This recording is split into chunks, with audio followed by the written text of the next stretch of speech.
Bonjour, je suis Charlotte et je vais vous parler aujourd'hui des 7 plus grosses erreurs que j'ai commises sur Amazon. Donc, je partage avec vous les astuces pour réussir, mais il est aussi important pour moi de partager avec vous les erreurs que j'ai commises afin que vous puissiez ne pas commettre les mêmes erreurs. Donc, commençons. La première erreur que j'ai commise sur un de mes produits concerne l'emballage. Donc, j'avais un mauvais emballage. J'ai fait de bonnes études de marché, j'ai trouvé un produit qui était super rentable, mais je n'avais pas choisi le bon emballage. Donc quand je parle d'emballage, je ne parle pas du design ou de la beauté du carton, mais en fait je parle de l'épaisseur de la couverture. Donc j'étais super contente, j'avais un beau design, l'article avait une belle photo, j'avais une belle photo dessus avec ma marque sur la boîte. Mais l'erreur que j'ai commise, c'était de prendre une épaisseur qui était vraiment trop petite. L'article faisait 2 kg, donc il fallait une boîte assez épaisse. Donc moi, le fournisseur m'a dit, OK, la couverture de base est de cannelure F. Bon, pour ceux qui ne comprennent pas, les cartons sont classés en fonction de leur épaisseur, donc les cannelures vont de A, B, C, D, E, ainsi de suite. Et la cannelure F, en fait, fait environ 1,2 mm. Donc c'est vraiment petit. Et pour un tel poids, 2 kg, il me fallait prendre au moins 4 à 4,5 cm d'épaisseur. Donc, j'ai envoyé la première partie des produits à l'entrepôt d'Amazon par avion. Ils sont arrivés, peu d'articles étaient endommagés. Bon, rien d'anormal, je me suis dit, OK, ça va. Un très faible taux de retour de la part des clients. La plus grosse partie de l'envoi s'est effectuée par bateau et là, quand c'est arrivé, oh, la catastrophe. Donc les produits sont arrivés, l'emballage était complètement gâté, le produit en lui-même a été endommagé. Et vu que je ne vis pas dans le pays dans lequel je vends, je ne pouvais pas renvoyer les produits chez moi et changer tout. Donc j'ai dû prendre une entreprise, demander à Amazon d'envoyer les articles chez eux. Ils ont dû enlever l'article de la boîte. J'ai dû refaire d'autres emballages, une autre boîte, remettre tout dedans et renvoyer encore à Amazon. Donc, c'est le genre d'erreur, franchement, qu'on ne fait qu'une seule fois dans la vie et je ne vous souhaite pas de commettre une telle erreur. Donc, vous imaginez en fait les pertes, les dépenses et tout ce que ça m'a coûté. Donc, lorsque vous voyez des gens, quand vous parlez d'emballage, de personnification, je pense que très peu de personnes vont vous parler de vraiment faire attention à l'épaisseur du carton que vous allez prendre pour vos produits. Donc, passons maintenant à la deuxième erreur. Donc, celle-là concerne le choix du transitaire. Donc, j'ai pris un transitaire qui semblait très, très compétent. Il répondait à mes critères. La communication était vraiment parfaite et il s'est occupé de plusieurs de mes envois, donc tout allait bien. Je n'ai pas eu de problème majeur. Le dernier envoi que j'ai fait avec lui, l'envoi devait prendre 3 semaines. Après 2 mois, toujours pas de nouvelles. 3 mois, bon, il me dit, OK, il y a un problème au niveau du trafic naval. Donc, je me dis, OK, ça va s'arranger. 4 mois, non. Après, il me dit, non, OK, le problème se situe au niveau de la douane. Bon, je me dis, OK, c'est pas la première fois que je fais affaire avec lui, peut-être que c'est long. Mais en fait, non, au final, les articles, la marchandise n'est jamais arrivée. J'ai déposé une plainte parce que j'avais payé avec PayPal. Donc, PayPal m'a remboursé uniquement uniquement le montant que j'avais payé en fait pour l'envoi. Donc, tous les frais déboursés pour cette marchandise n'ont pas été remboursés. Donc, c'est pour ça que je vous conseille d'avoir vraiment une bonne assurance et de faire attention avec vos prestataires de services aussi parce que euh, la première fois, on fait vraiment très attention. La deuxième fois, on fait attention aussi. Mais après quelques fois, on commence à se dire non, je connais cette personne, j'ai déjà travaillé avec cette personne. Et puis, on commence à lâcher un petit peu. Donc, essayez de toujours être prudent, peu importe depuis combien d'années vous travaillez avec quelqu'un. Et si vous le pouvez, je vous conseille vivement de prendre une assurance parce que sans l'assurance, j'aurais vraiment tout perdu.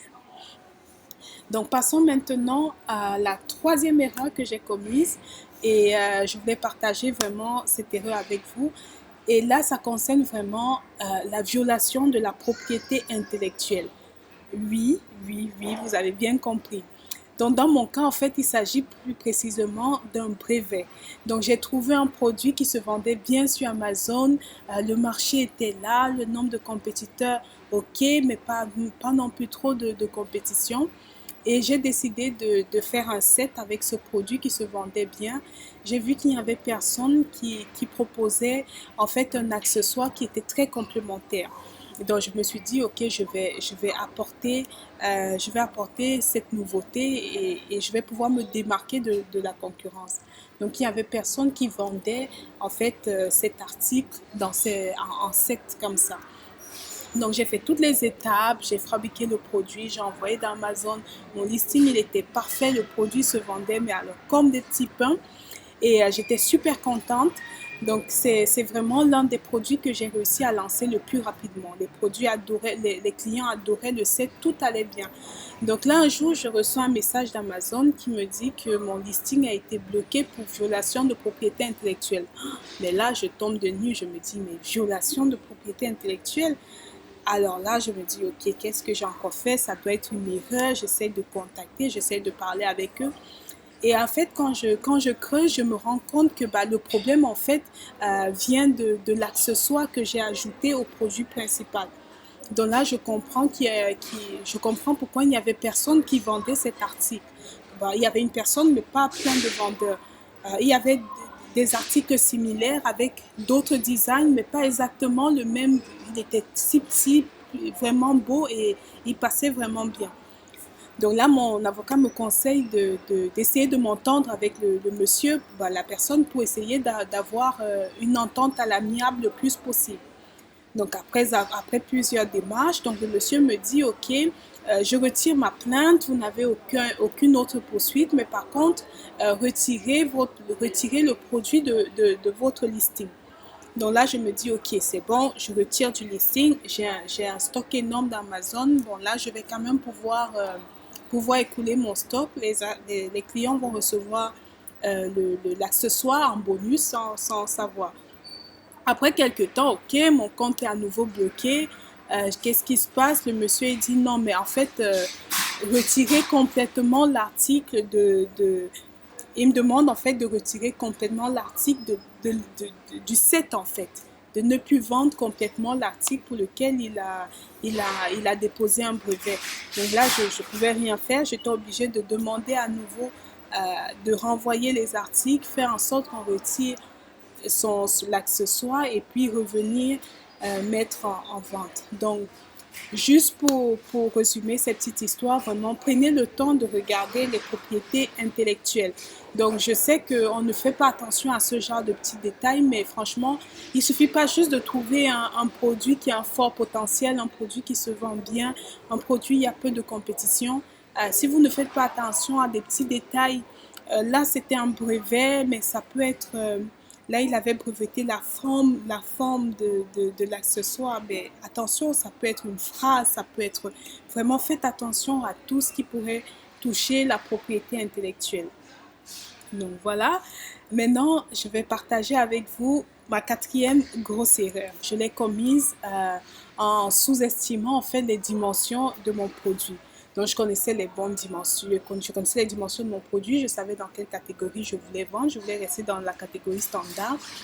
Et là, en fait, j'ai pris les dimensions de mon article, mais lorsqu'on mettait l'article dans son emballage et qu'en plus Amazon ajoutait son carton, là, du coup, je me retrouvais dans la catégorie des produits surdimensionnés.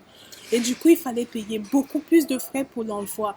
Et du coup, toute mon activité a été affectée parce que j'avais calculé ma marge de profit en restant dans la catégorie standard.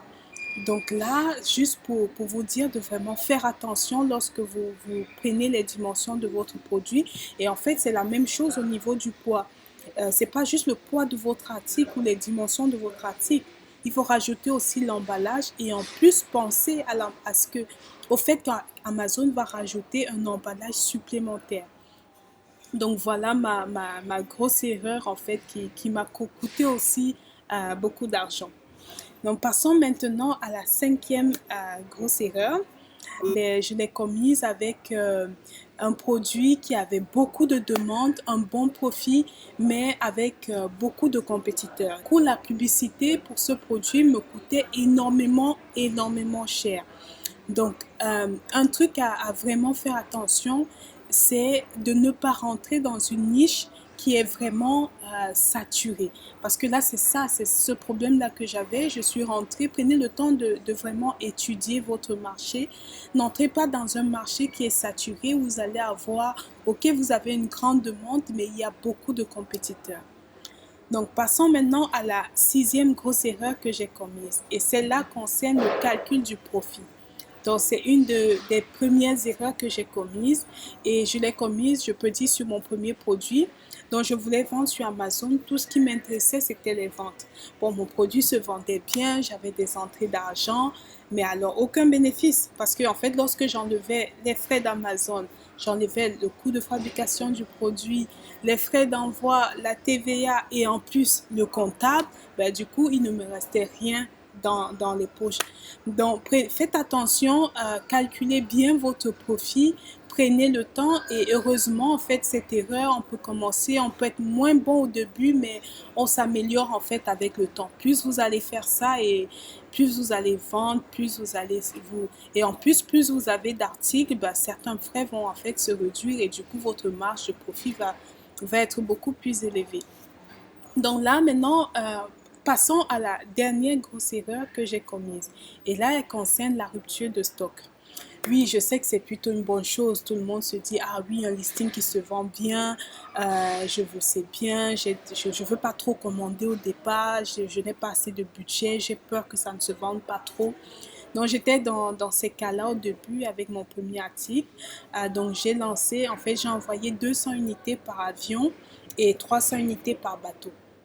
Donc là, au bout de quelques semaines, le lancement s'est bien passé. Ben, les 200 unités sont finies. Les 300 unités qui devaient arriver par avion ne sont pas arrivées à temps.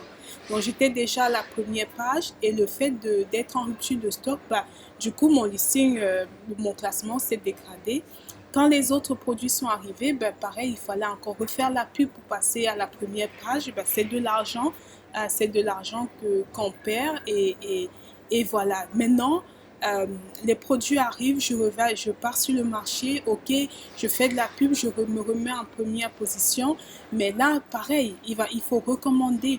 Donc là, il m'a fallu recommander. En recommandant, ben oui, il y a un délai de 3 semaines avant que les produits n'arrivent sur Amazon. Donc là, c'est pareil, 3 semaines avant que ça n'arrive, même en envoyant par bateau et par avion, ben je me suis retrouvée encore rebelote en rupture de stock. Et là, c'est vraiment, j'ai eu une série de ruptures de stock comme ça qui m'ont vraiment coûté beaucoup d'argent parce qu'entre-temps, il y a de nouveaux compétiteurs qui sont arrivés sur le marché et eux, ils ont pris cette demande qui était là et que je n'arrivais pas à satisfaire. Donc, j'ai fait une vidéo sur la gestion du stock et puis savoir quand recommander. Donc, je vous conseille en fait de regarder cette vidéo. C'est vraiment très important de savoir gérer son stock et de recommander au bon moment. Donc, je vous conseille de ne pas reproduire les mêmes erreurs que moi. Donc, je vous le souhaite vraiment. Et merci de me laisser un commentaire, d'aimer la vidéo et de la partager avec des personnes qui pourraient aimer ces conseils. À très bientôt.